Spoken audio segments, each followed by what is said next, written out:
Hey, what is going on, guys? Jason here from the Self-Made Show, selfmadeshow.com, and I have a great interview that I'm very excited to bring to you today. Went ahead and talked to a gentleman by the name of Tim Knox. Now, if you guys don't know Tim Knox, this guy has been around. He has been on the speaking circuit. He's an old school internet marketer. He's done everything from writing books to being a comedian to being a radio disc jockey, and we talk all about that in the interview. He's also an avid animal rights activist. The guy has 9 dogs. He's just a complete, well-rounded individual and the type of person that I like to bring to you guys so you can learn from. So, guys, if you like this interview, go ahead and drop a comment below. Make sure you subscribe on iTunes. And without anything else to say, watch the interview. I think you guys will really enjoy it. Thank you so much, and we will see you guys on the next episode. Hey, what's going on, guys? Jason here. Welcome to another episode of the Self-Made Show. Today, I've got a good friend on by the name of Tim Knox. This guy has done a ton of stuff in business and life. Very interesting person. Has a lot of good insight and knowledge to share. So I'm going to jump right into it. Tim, welcome to the show. Hey, man, I am thrilled to be here with you. I wish I dressed up a little bit. So, I mean, you're adorable, brother. Thanks, man. I tell people all the time, man, like, since I'm not working a regular job, I'm going to wear my tank top, man.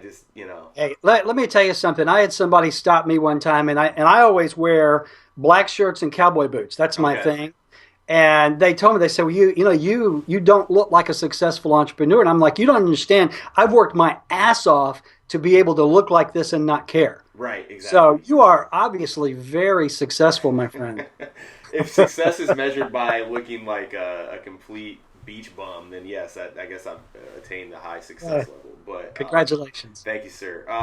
So the cowboy boots, I'm down here in Austin, Texas, man. My buddy's like, you got to get a cowboy hat and you got to get cowboy. I was like, dude, I can't pull either of those off. So, well, yeah, my best friend lives in Austin, Texas. Okay. And I was there for a couple of weeks last year. Love that town. So, what are you drinking? I'm drinking a green smoothie out of a big.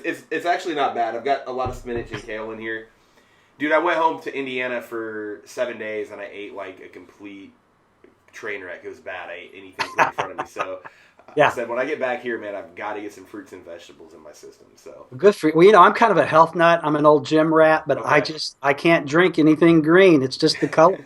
I don't know. Yeah, I get you on that. And my thing is, like, I don't like to drink, or I don't like to eat salads or, like, eat greens. You can't get me to eat those. So if I put them in here and blend them up, then it works out good. So lovely. Yeah. So, well, geez, man. We were talking a little bit about this before I hit record, but your background, man. You said, hey, look, I came from nothing. Can we talk a little bit about how, like, you got started and then and just go from there?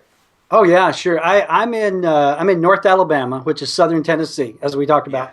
But my background, I mean, dirt poor family, raised in the middle of nowhere. I grew up in a house that had no indoor heat or indoor plumbing until I was in my teens. Okay. And coming from that background, you really aren't expected to do anything other than go find a good job. I was one of the first in my family to even graduate high school, and college was never even discussed. I never even thought about going to college. I went to work full-time at 14 and never stopped. And, that's what I was saying on the pre-call. I'm 55 now. I don't have a college degree. I'm basically unemployable. And so coming from that background, you learn to be self-sufficient. You learn to be really creative. And so I started my own business when I was in my mid-20s, and I never looked back. And it really was out of self-preservation, because I was not going to go get a job as an engineer or, even today, I've got 30 plus years of owning and running $1 million businesses. I couldn't get a job managing a Walmart. So I have always been entrepreneurial, always blazed my own path. And what's really funny is out of that generation of poor Knoxes, there were probably a dozen really successful entrepreneurs, because we all, that's just what we did. Right. It wasn't a thing where we were going to go get a job and make $100,000. So I was also really blessed. I've always been very artistic. When I was a kid, I used to draw my own comic books because we couldn't afford them. Right. And so my first business was a graphic design business based on the fact that I could draw.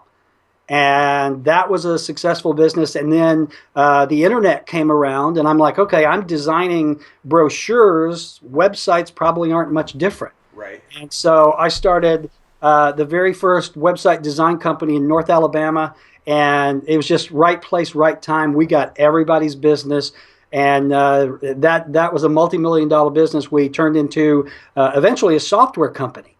And I did that until the early 2000s when I got interested in internet marketing of all things. And so I retired from my regular business, became an internet marketer for 3 or 4 years, and then retired from that and just kind of dabbled. I've been in every kind of business you can think of, software, technology, retail. I actually owned a chain of gun stores for a number of years, which you would have loved, I'm sure. Yeah. Yeah. So I've just kind of been all over the map. But I guess if you ask me what I do, I'm an entrepreneur. I just start businesses and either run them up or run them in the ground, and I have a great time doing either one. Pretty boring life, it seems. It is a boring life. It's all I can do to stay awake. No, man, it's funny. So it kind of parallels a lot of people, I think. You're from a region in the country that's, I'm assuming, not really an economically booming area. No, not really. And he said, well, I don't want to work at the factory. What's in northern Alabama? Is there any big companies down there? Really, there's Huntsville, which is 10 or 15 miles from where I am. Okay. And it really is a progressive city because that's where, after World War II, the government brought Wernher von Braun here to start the space program. Okay. So NASA is here. Every defense contractor you can think of is here. But that's just in Huntsville. Right. And the rest of the state, you get into what they call the Black Belt, which is manufacturing, and then you get on down toward the coast at Mobile, which is fishing and that sort of thing. Right. But Huntsville is kind of the anomaly. We have the third densest concentration of engineers in the country. Okay. I mean, we're right behind Silicon Valley and the Research Triangle. But if you step outside of Huntsville, wee doggies, you are in the South, my boy. Oh yeah, I was down there, man. There are not a lot of opportunities here, but we do have a high concentration of entrepreneurs because of that. I was going to ask you. Yeah, that's very interesting. And there's a Toyota plant, I think, down there, right? There is a Toyota plant. There is a Mercedes plant. Yeah. A lot of manufacturing is here too. It's a pretty cool state. There's a lot. I think I was pretty ignorant to the fact that Alabama's. I mean, it's got water. It's got a lot of cool stuff. When I went down there, there's a lot of stuff down there that I don't think a lot of people realize. So I guess before we jump the business stuff too much, football. Alabama. Roll Tide. Okay. Roll Tide. See, I've got the jersey on. Okay.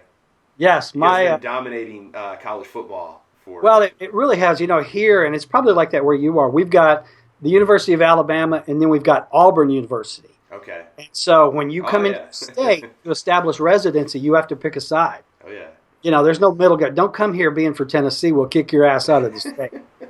You're either Auburn, Alabama, or you are an atheist. Yeah, we're going to run you out. I love it, man. I'm a football fan, so I'm down here in Austin, and it's all University of Texas, which is they're the main dog. But down there, it's the two, and I think Alabama is obviously probably the most popular. They're just a powerhouse. I mean, it really is. It's a religion here, and my brother is an ardent Alabama fan, married to an ardent Auburn fan. Yeah. And they've been married 20 years, and they have never watched a game together. Some wars, man. You guys have been getting the best of them. I was going to say, so I'm a Colts fan. I've got my Colts hat on. And they were going to fire Pagano. They were thinking about firing the head coach. I was like, and Saban kind of hinted at it earlier in the season. He said, if I would have had Drew Brees at Miami, I'd still be coaching him. Mm-hmm. So they're like, man, he might be throwing his hat back in the ring to get back. Well, you know what? That's the fear here. Although Nick Saban is God in Alabama. I imagine he's got four. Won 4, right? So he would be a fool to go anywhere else. I mean, you got to see this guy's house and the money he makes, and he walks on water after Jesus here in Alabama. And he rightfully should. I mean, geez. Yeah, he's something else. Insanely successful. So that's a whole nother thing. So basically, you got started. So you said your first thing was it the graphic design business? It's kind of I started a graphic design business in the early '90s. Okay. And just because I was artistic and I could draw, and people were always wanting me. And you got to remember, the early '90s, there weren't a lot of computers around then. Right. So everything was drawn, pen and ink on the board. I mean, hand lettering, that sort of thing. And I've always had the ability to kind of spot trends. I started that graphic design business, and then when Apple released the old Lisa computer. I don't know. You probably don't remember I've the heard Lisa. of it on some documentaries. I don't think I actually. Well, I was alive then. Okay. I rode my dinosaur to work every freaking day. Right. But that was the first graphic design computer that really changed the industry that I was in. So when that happened, I went from a pen and ink on the board graphic artist to a computer graphic artist, and did that for a long time very successfully. And then, as I said, when the internet, the internet started, we would hear rumors. Right. I started doing website design. And so it's kind of a thing where if you're an entrepreneur, by definition, you're always looking for the next opportunity. And you're well aware of like you and I are both, old Kindle guys here. Mm-hmm. We're always wondering, okay, what's going to happen next? What's Amazon going to do next? What can we do now to plan for whatever Amazon may do in the future? And so I've always just been very, very lucky, right place, right time, being able to spot those trends and making sure that I was kind of in a position to take advantage of them when they did come about. And, I didn't hit the target every time. Some of them were not as successful as others, but 9 times out of 10, it was very lucky. But, hard work and luck is how you succeed. So yeah, it's interesting. You've been, and we mentioned, before the call, eBay. So I'm assuming that was your first kind of online venture, right? Well, it's really kind of funny. eBay had just started. And it wasn't this huge phenomenon it was now. So everybody was scrambling, trying to figure out something to sell on eBay. And I don't remember how, but I stumbled across information on how to drop ship. And at the time, drop shipping was not a common thing that you did online. Right. And so I did my homework, and I started drop shipping on eBay. And this was at a time when eBay wouldn't allow you to drop ship. Yeah. I mean, you had to kind of do it black hat and hope they didn't catch you. Yeah. And so I had some success drop shipping cheap watches. I still have boxes of watches in my garage. You want a watch? If you got any retro watches, man, Casio, dude, I'll take them. So I did that successfully, and then I wrote a little. I think it was like 20-page book on how to drop ship on eBay, and I put that on eBay. And again, this was at a time when eBay did not allow you to sell digital products. So it was kind of you did it until they caught you. Sure. And I'll never forget, I was selling that little ebook, it was a PDF download, for $7. And I remember the day sitting in this office when I sold the first one, $7. And I come through the house and I'm like, oh my God, this is great. And my wife's like, what's going on? I said, I just sold an ebook for $7. Right. Okay, I had a Mercedes SL in my driveway. I had a Jaguar convertible, and I was running through the house screaming because I just made $7. But you've seen the kind of big picture. That's it. The thing that she didn't understand was it wasn't the $7. I had validated that someone would actually give me money for information that came out of my head. And so that was the beginning of my internet marketing business. It just expanded from there. I started doing a lot of joint ventures. I developed how to make money online courses. That was a really fun 3 or 4 years because I was doing a lot of traveling, speaking at big seminars, and I was doing my own local boot camps, doing a lot of mentoring and training. And it was a lot of fun. But it was one of those things where I got in early and I hit it hard for about 3 or 4 years. And then, and this is what's happening now with Kindle, everybody and their mother was an internet marketer. All of the people that I had sold products to and coached were now my competitors. Okay. And so I kind of just, I cashed out of that business. And as I said, I retired. And my wife, after about an hour of hanging out at the house, she's like, you got to go do something. So, but yeah, that was an interesting time because it was, you have to remember, and I was also doing podcasting back then. It wasn't like it is now. We didn't have this really cool streaming technology. If you and I were going to do a podcast, we'd have to record it somehow, put it on a server somewhere, get a link, and video was much harder to do. Oh yeah. So You know, you're talking what, to, 2000 oh or yeah, I mean before this was the 3? dark ages when you had to have a streaming server, Uh-huh. and there was no YouTube, there was no streaming, any of that stuff. But it was kind of the old west. We would do things until we got caught. Yeah. you know, Yeah. but and now it's really funny how the internet, nothing ever goes away. I got an email the other day, and it was a question about an eBay podcast that I did back in like '05. Wow. And the guy was asking me a drop ship question, and I'm like, "Hell, dude, you need to get updated. That's a 10-year-old show, but it's still floating around out there. And they're finding links and stuff on the web floating It, around. it Yeah. never goes away." Yeah. So, but that was a fun time. Were you guys even calling it podcasting back then, or you're just like, this is my show? We were calling them radio shows. Okay. Because I'm an old radio guy. My very first job out of high school was at a radio station, and I've always done, even when I was doing business, I would do talk radio on the side. Okay. And so, yeah, we called them radio programs. Okay. And then I have no idea who coined the term podcasting, Right. but that became like the big word. Yeah. I've got a podcast. Well, what the hell is that?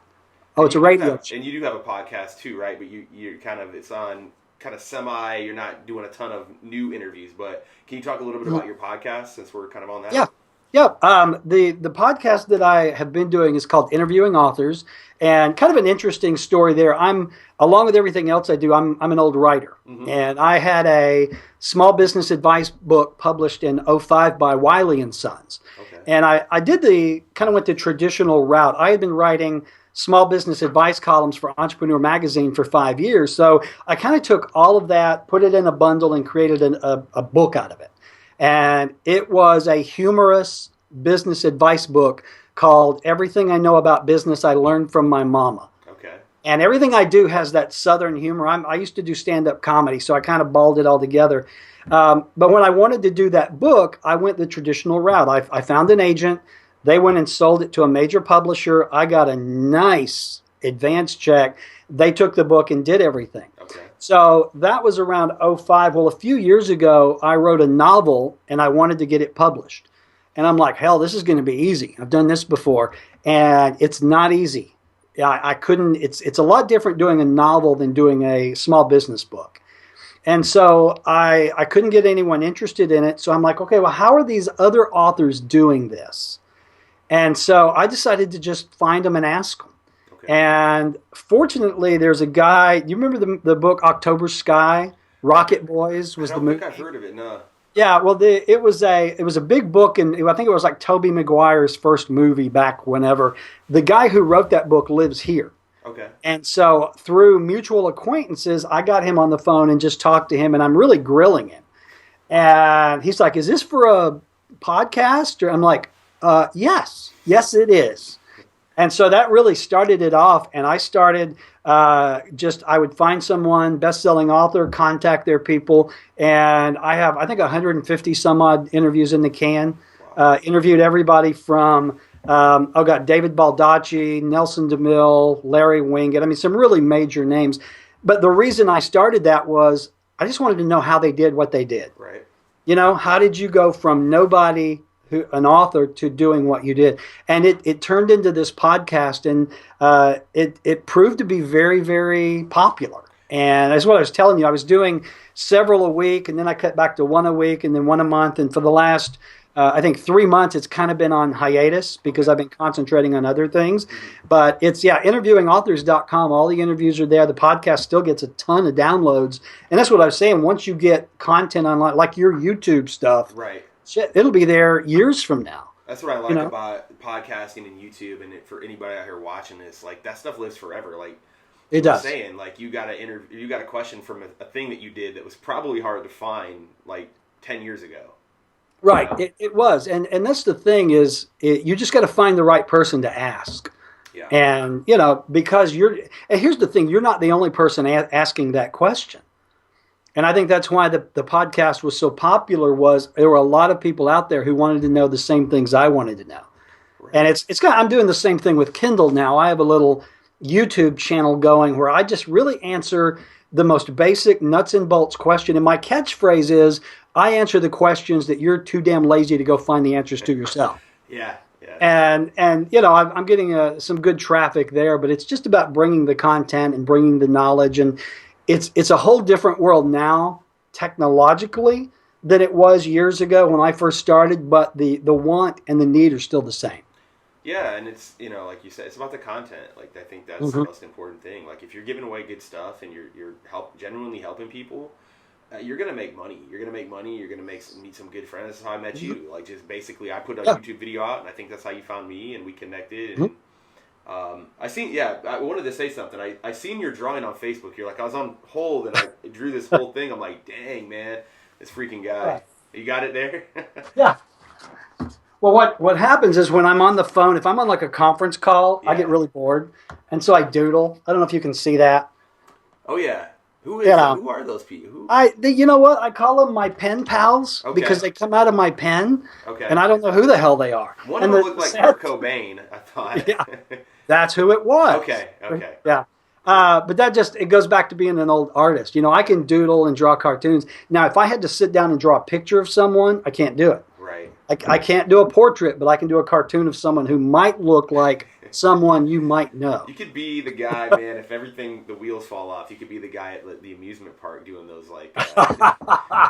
You know what? That might be better than the job offer I have at Walmart. Yeah, say Walmart. I couldn't imagine some 22-year-old kid telling you to go stock a freezer. I think that would be a little, No, I would be the old guy out front pushing buggies at people.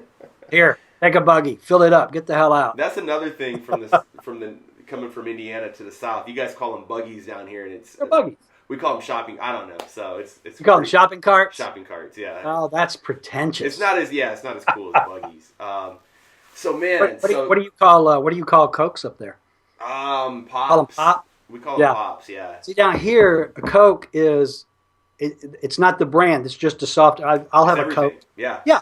You walk in and say, "Give me a Coke," and they'll say, "Is Pepsi okay?" You go, "Well, yeah, it's a Coke." Wow. That's a big deal. Yeah. Well, welcome to the South. Huge, obviously one of the biggest companies in the whole world. That I seen a documentary called Slingshot. I don't know if you've seen that on Netflix or not, where this guy was basically created a machine that would give drinkable water to just tribes of people that could never get it. And he was having problems distributing it to those villages, and so he teamed up with Coca-Cola because they're everywhere and they can distribute the product. So Coca-Cola helped that company.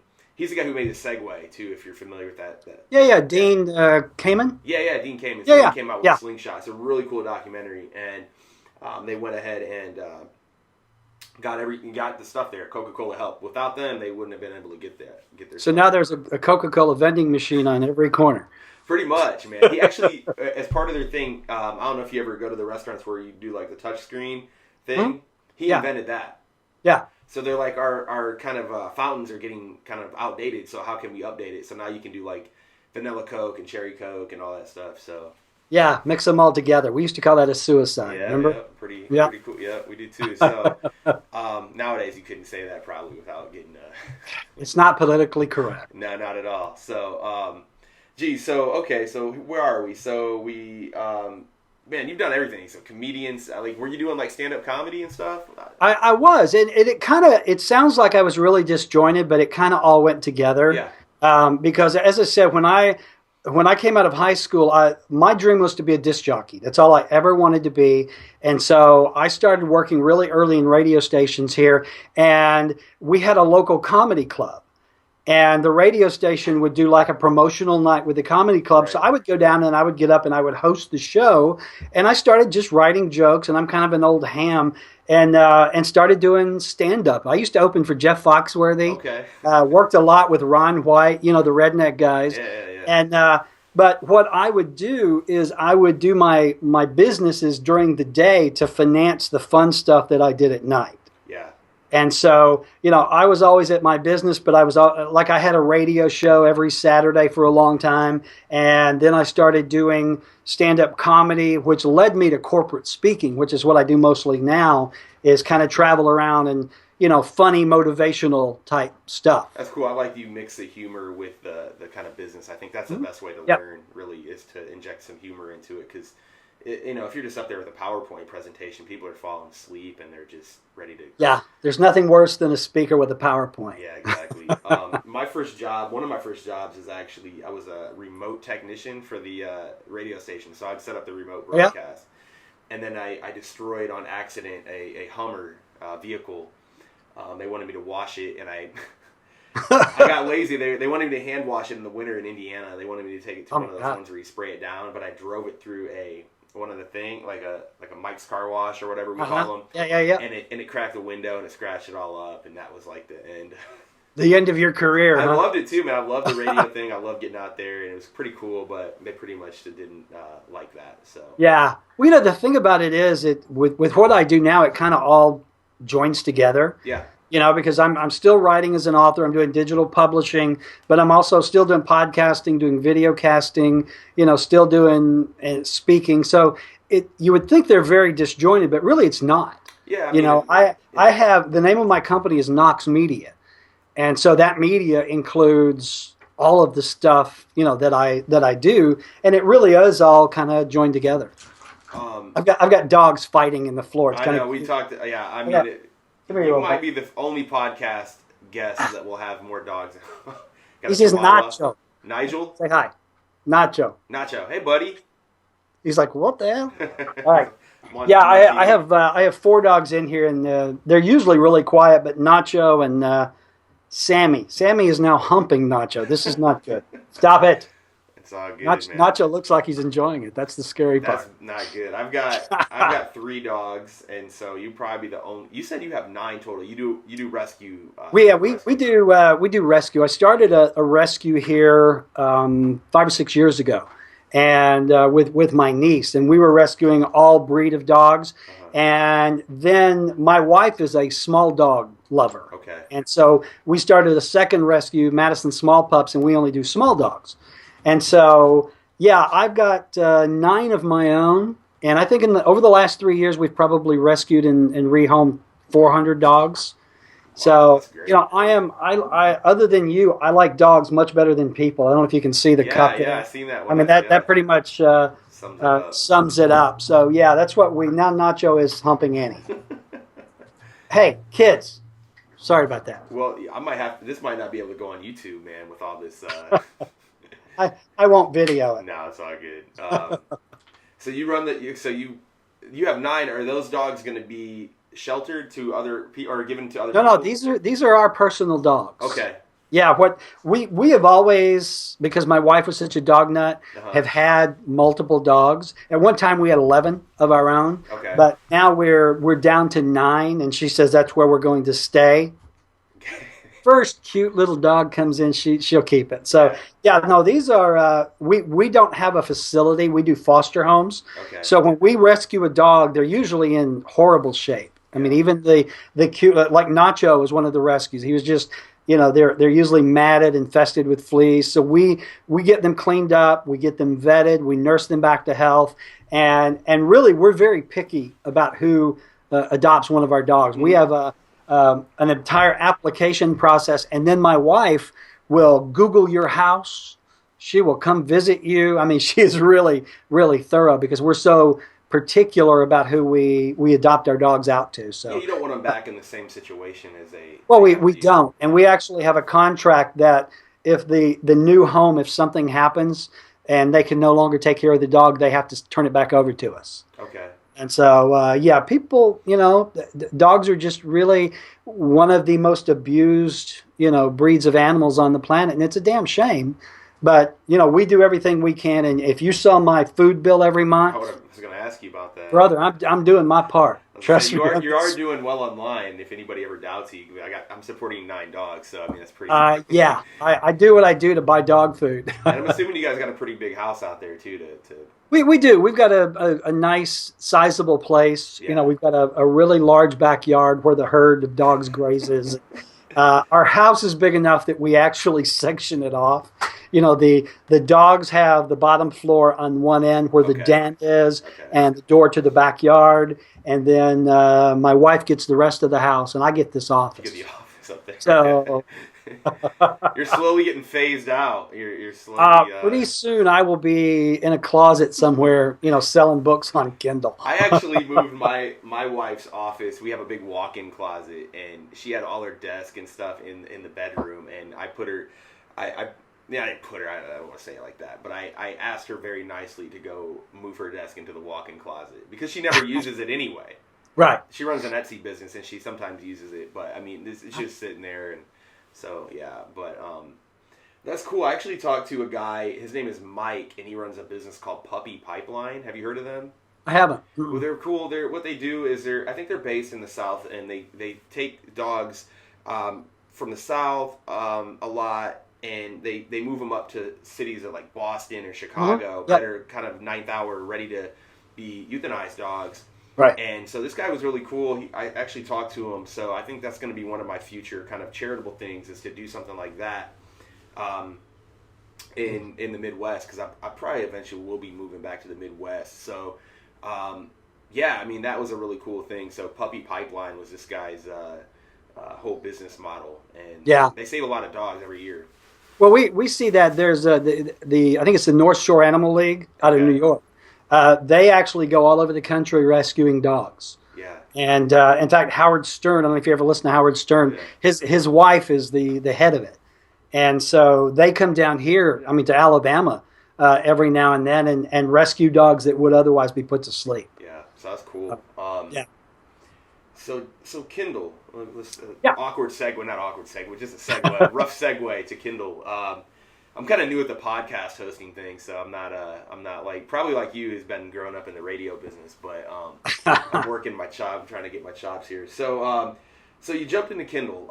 When did you do that? So you kind of everything went full circle. You did the author thing, and then so how did you get into Kindle?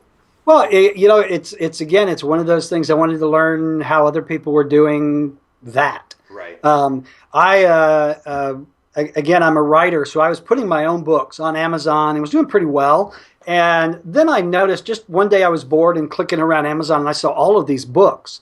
And, I would click to read the first few pages and they were like, most of them were horrible. Yeah. Like romances, and I'm a big Western fan. And so I just started nosing around. I'm like, is anybody making any money doing this? And I actually found you on YouTube and watched your videos, and you look like you knew what you were doing, more or less. Yeah. I don't know which video you've seen, man, but maybe you got the right one. So. Yeah, maybe. Yeah, I get you and Cozille mixed up a lot. So, no, actually, I did what I always did. I started doing my homework, and I found you. I found Stefan. And just kind of read over, everything, how you do it. And then I found our friend Carla Marie, who you had on your show. And I took her coaching. Okay. And it was one of those things, I'm a big believer in, rather than spend a few years trying to figure it out on my own, if I can pay you money to be coached, I'm going to be coached. Right. And so I basically learned what she was doing. And so I started a digital publishing company where, the model. You hire people to write the books, you get the covers, the money's in the marketing, and it's actually gone very well. And what I did was I took what I learned from Carla and kind of applied what I knew about business and about marketing. And the business took off. We're only 4 months in, and it's cranking nicely. Yeah, I can buy dog food next month. Huh? You mentioned you're about 12,000 a month or something around. Yeah, there? this month it'll go over 12, and like I said, it's about 4 months in. Okay. And it's a really interesting business. It reminds me a lot of back in the old days when we would do Google marketing, AdWords. Everything was keywords and title and SEO stuff. And, the thing that people need to understand is Amazon's, they're really not a bookstore. They're a search engine, and you know this, I'm preaching to the choir. It's all about what the customer searches on. So, what I do is I research, I go through everything and I figure out what the customer likes. And then I figure out, how they're going to search for it and how they're going to find it. And then I have something there to sell them. And so 4 months in with minimal investment, it's going really well. What would you say has been, so you said you applied some of your business, kind of your previous business knowledge that you've acquired. What do you think you do maybe that's a little different than most other publishers do? Because it sounds like you've got some other stuff you're doing that's really helping you out. Well, I kind of brought the marketing strategies to it. Okay. I really focus on, and this is stuff that Carla does as well, is focusing on the marketability of the book. The sad truth is quality, unless you are a name brand author, quality matters very little on Amazon if you are doing ghostwritten books. Right. Because the people that are there searching, especially for free books, mostly women, and they're not looking for high art. They're not looking for War and Peace. They're looking for, a book they can read in one sitting, and if it's got some sex in it, all the better. Right. And so what I did was I looked at the customer. Okay, I approach it from a business standpoint. You never come up with a product and then find someone to sell it to. You come up with someone in need of a product, and then you create the product to sell to them. And so that's what I did. I did a lot of research in the categories, the marketability. I used a lot of the opt-in, tactics that we used to use back in the SEO days to funnel people to it, to build the back end. I've got a nice opt-in list that's building. And so, it really comes down to marketability. I think Robert Kiyosaki, Rich Dad, he said, I am not the best author in the world, but I am the best marketer. Yeah. And so I think you have to approach it with that. So I use a lot of different marketing tactics. I'm also really good at repurposing content. I don't want to give away a lot of secrets that I'll sell to someone someday. Yeah. But a lot of it has to do with return on investment. If you spend $100 getting a book and a cover done, well, your chances of actually making your money back on that as a standalone book is probably pretty slim. Again, unless you're a Steve Scott or, someone like you who has a following that people are ready to buy when you put it out. Right. So one of the keys, one of the things that I've done really successfully is learning how to repurpose that content. And by repurpose it, I mean use it as a standalone, use it as an anthology, use it in bundles, but also make subtle changes to the story. So an erotic romance is all of a sudden a clean Christian romance. Right. You know what I mean? Because the underlying story is the same. You just take out the dirty stuff. Okay. So that's kind of why I think it's been so successful. The other thing is I'm always looking for people to teach me stuff. Right. Like you, D1, my buddy Dave Koziel. I made sure that I learned what you guys were doing, and then I could take that and apply my 30 years of business and marketing knowledge. And so, I think it's going very well. I don't see any, unless Amazon closes the doors tomorrow, which could happen. Yeah, I don't know, man. I think Jeff Bezos is pretty invested in the company. So I think it's a pretty safe bet. Everybody is really worried about, what's KENP going to do next. Like, I have a thing. I don't worry about things that haven't happened yet. I don't worry about things that I can't change. Yeah. And I don't worry about things just to worry. So if that happens, I'll deal with it. I'll figure it out. I'll work around it, and I'll make money from it. But I'm not going to sit here and bite my fingernails and wonder, okay, what's going to happen tomorrow at Amazon? Yeah, I think you've been through the battles enough to know that things change, and it's not really what happens, it's how you react to it, Yeah. So that's my thing. I'm an eBay veteran. I'm an Amazon. I've been all through the things before, and I know that policies change and things change. So you just got to adapt it and react to it in a way that's going to... Because, like you're saying, a lot of people are scared right now. A lot of people are scared at all businesses, and they get nervous and stuff. And it's like people that stick with things. And Warren Buffett has a famous quote that I always butcher. But basically, when people are scared, that's when he doubles down. When people are investing and the market's great, he kind of stays away because the prices are high. So yeah. It's what we were talking about earlier. By definition, an entrepreneur is one who spots opportunities and learns how to take advantage of them. Yeah. And so if you look at the internet now, like I said, when I got started selling on eBay, you couldn't do digital products. You couldn't do drop shipping. Well, now it's all over eBay. So, not every change is going to negatively impact you. Exactly. Amazon may come out tomorrow and say, okay, KNP rates are now, a tenth of a percent, or they may come out tomorrow and say, okay, we're going to raise them because Unlimited is doing so well. Right. So don't spend so much time worrying about things that haven't happened yet. Concentrate on building the business you have. And it really comes down, Jason, to fundamentals. Right. I've been in a dozen different kinds of businesses, but the fundamentals are always the same. We have a saying here, the product is irrelevant. It's the fundamentals that bring you success. Yeah. And so that's how I approach it. I'm not going to run out and, scream the sky is falling. I'm going to get in here and knock out some books. Get some stuff done. So you scaled the business up pretty. I remember talking to you pretty, like when you're first starting, kind of, it's had to be around 4 months ago. So you've definitely taken massive action and scaled it up pretty consistently. Well, I did. I probably have a couple of hundred books now. Okay. And and that's another thing that I don't think a lot of people understand is if you are going to start this kind of business, if you do it on a shoestring and you do it slowly, you're not going to make $12,000 a month. No, you've had it just isn't going to capital to play with. And well, you do, and so I invested, I don't know, $3 or $4,000 in the business right off to get product created. Yeah. And now, I mean, it took about a month for the business to start generating enough money to cover itself. So, I see this on the Facebook groups all the time. I have no money. I have no time. I don't believe in coaches.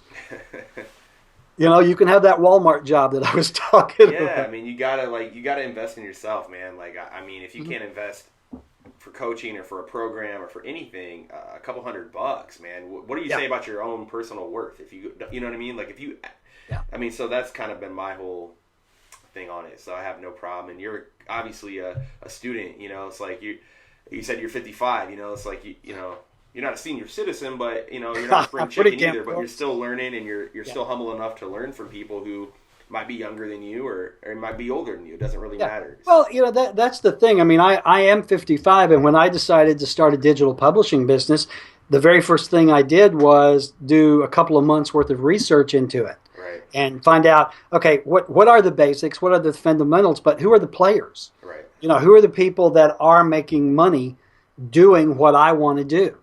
Okay, if I have to give them $1,000 or $2,000 to learn how to make $12,000, I'm in. Yeah. That's a pretty damn safe bet. And I understand that not everyone can afford to do that. And there is a ton of content out there for free. Just be realistic.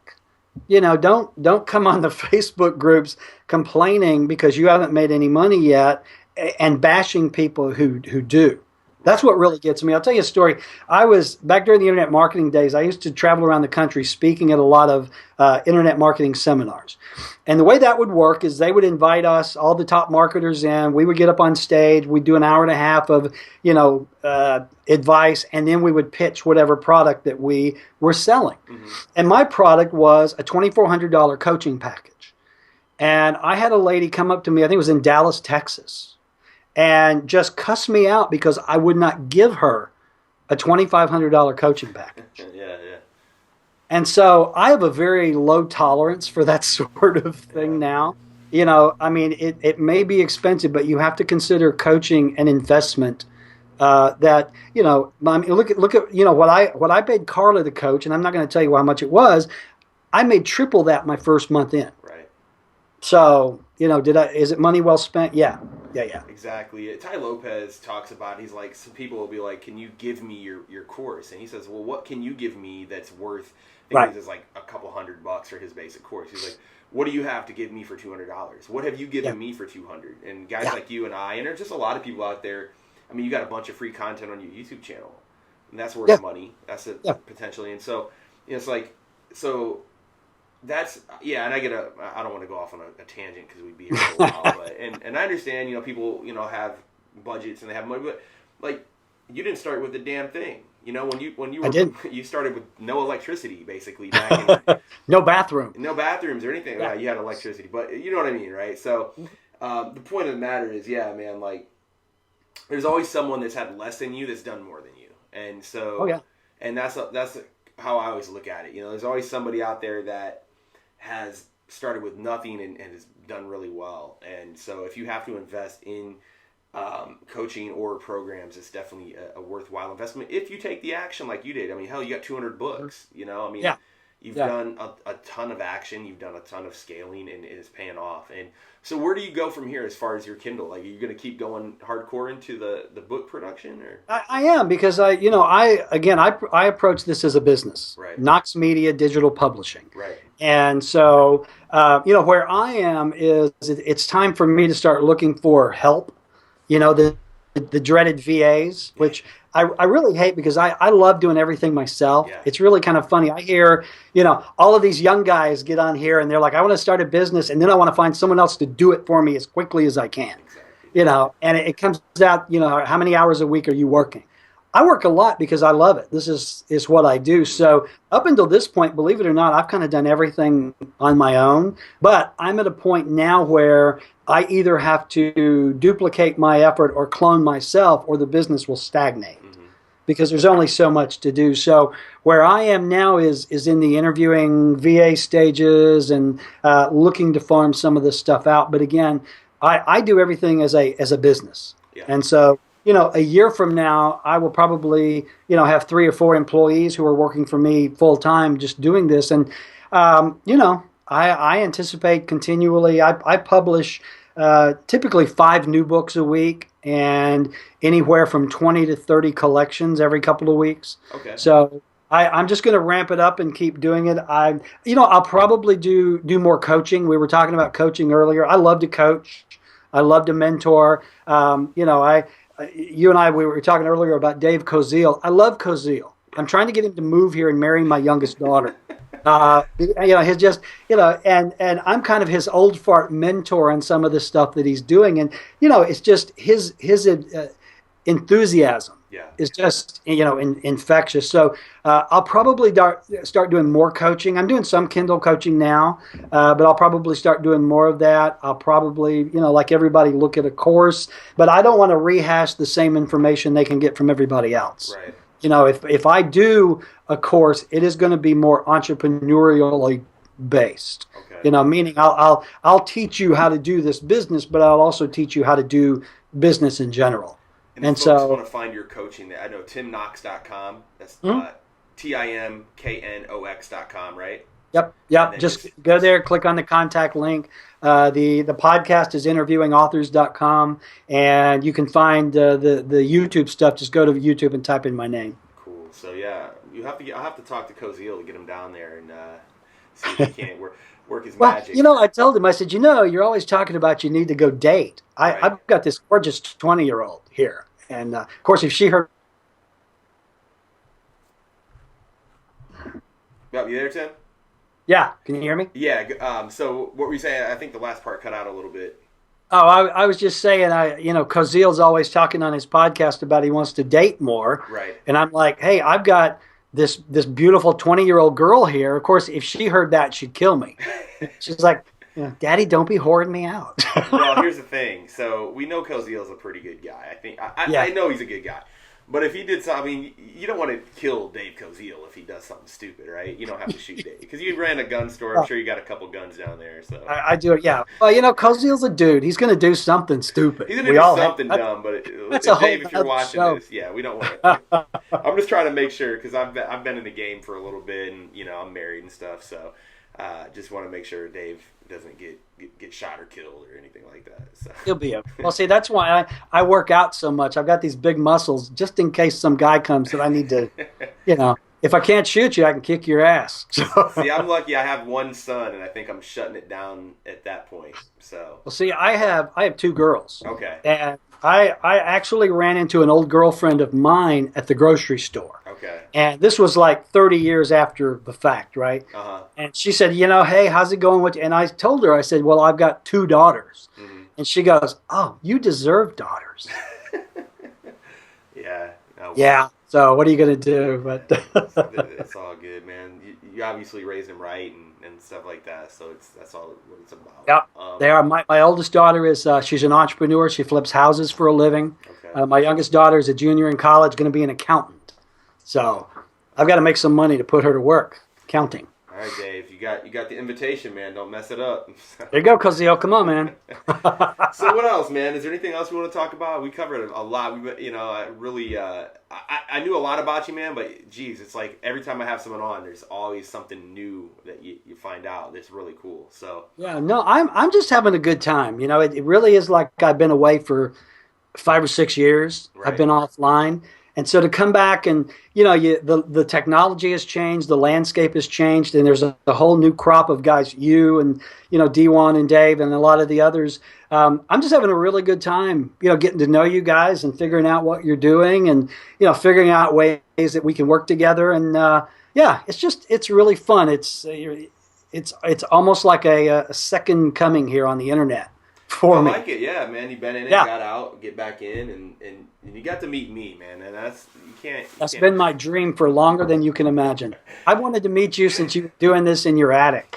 Oh, I know, dude. I always got so much grief, dude. I'm like, man, I miss that place, dude. I was actually, because it's a big house. I mean, it was a 3-story house, and that attic, it looked really creepy because I was shooting videos up there, but it was really spacious. And so here I've got a nice house, but it's not nearly as kind of spacious, and I'm kind of an asshole, so I kind of need my space from everybody. So, well, I would watch your videos, and you were in. I could tell the cantilevered ceiling, and it looked like a little door over there that would go into a crawl space or something. Yeah. And I kept waiting for something to come out of that door and kill you.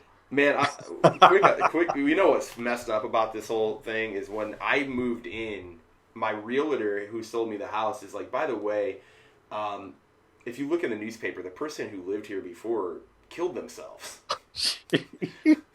So I started digging into it a little bit, and I don't think they killed themselves in the house, but I think it might have. Anyways, man, I don't want to go too far. I think that door behind you just moved. Yeah. Made you look. They're going to follow me, man. But, so yeah, it was a pretty creepy thing, but I do miss the place, and trying to bump the production value up just a little. I got lighting here, and I don't think you guys can see it, but this looks good. Yeah. So yeah, I mean that's the thing too. Like a lot of people are you're doing YouTube and stuff, and a lot of people, man, I want to do YouTube, I want to do this. It's like, man, just do it. Like it's really the production value has to be okay, but as long as you're saying stuff that's good and have good content, you could have your iPhone, you could have a freaking flip cam. It doesn't really matter. Well, you're 100% right. I mean, it's the quality of content that matters. Yeah. Sammy. We got Sammy. It's Sammy, yeah. She's a Pomeranian, right? She's got some Pomeranian. Well, actually, a long-haired Chihuahua. Oh, wow. Yeah, just the best dog. Yes, I know. Okay. And so for Chihuahuas, they're pretty much like one-owner dogs, right? They don't like to... It really depends. Like Nacho, he loves everybody. Uh-huh. Sammy loves my wife. Mm-hmm. If she was here, he would not be even talking to me. Get off. Okay. So, but no, what I was saying is the production values are really nice, but it's the quality of the content because, hell, this. You were doing a show in an attic with a homeless guy locked in a closet there. Yeah, it made it work. But the content was what was important. You see so many shows that have great production values, but no message. Yeah. Hey, look, I have some lights and an expensive camera. Okay, well, what can you teach me? Yeah. And so, content is still king. But this looks good. This is a good setup for you. It's pretty good. Are you doing stuff on your webcam, or are you just doing something and then doing a camera then uploading it? No, I've got a Logitech high-def webcam that I just plug into my little bitty. I'm on a notebook here. Okay. And I use Screencast-O-Matic. You ever use that? I use ScreenFlow, and then Camtasia is a similar one, but yeah. Yeah. Well, this is, I think it's Screencast-O-Matic. It's like $10 for the whole year. Okay. But it's the simplest thing to use. You just click, record. It has very basic editing, and then you one-click it up to YouTube. I like that. I'm going to have to learn that. And I like the high-def camera. I can do all kinds of. I actually have a controller. I can zoom in and out. Okay. I can go wide. It gets kind of nauseating, but when you're as good-looking as me, you want to be in high def. Yeah, man, you got to pull it off, man. I need to turn the lights out. I need my low-def, freaking MacBook I had in 2005. I'll start using that again, man. Just a grainy look. But. Well, it's like we were talking earlier about the changing technology. When I started doing YouTube videos, there was no webcams. You literally had to plug in a video camera. Yeah. and I mean one with a cartridge. And I had a little program where I would plug a USB and an RCA cable in to download that video to my computer, and then digitize it, which took hours. I mean, just to convert, a 15-minute video file to something I could upload took hours. And then you would have to put that on a streaming server. Yeah. And then, it was just a nightmare. Well, like I said, this is one click to YouTube and I'm done. Makes it easy. There's no excuses for those of you guys watching this, man. Tim was doing it damn near with stone tablets and so that's pretty true. Cool, man. Well, we could do this all day. I really appreciate you coming on. Next time you come on, I'm going to probably just go full on button up suit, and we'll do it from there. Oh man, don't dress. I'll dress down. I'll take the shirt. You wear a tank top. Next time I'll wear a button up shirt. How's that? Well, see, I think I have boxes of T-shirts from the rescue. Oh, okay. So cool. I always wear a red. It's my thing now. That it's just the fact that I have 100 of them in a box. Okay. So. But no, you're lovely. I like is that Bob Marley? Yeah, it's Bob Marley, man. Yeah. So there you go. Got that at Target. But yeah, man, I do appreciate it. Is there anything else you want to say? TimKnox.com website? Yeah, just TimKnox.com. I'm on YouTube. I'm on LinkedIn. I'm on Facebook. Again, I'm just an old entrepreneur who's out here having a good time. Well, I appreciate it, man. If I can help anybody, feel free to email me and we'll talk. Yeah, guys, definitely reach out to Tim. Awesome content, knowledge. I think you come at it from a different angle than a lot of people are coming at it. You come at it from a different voice. So if someone does reach out to you for your coaching, it's like you're going to get more than just, hey, here's how you do on Kindle. You can be more of, hey, this is how you run a complete business. And so a lot of people don't have that. So I think that's a really cool aspect that you're offering. So Tim, it's been a pleasure. I really appreciate it. And we will see you on the next one. Thank you so much. Hi, brother. Take care.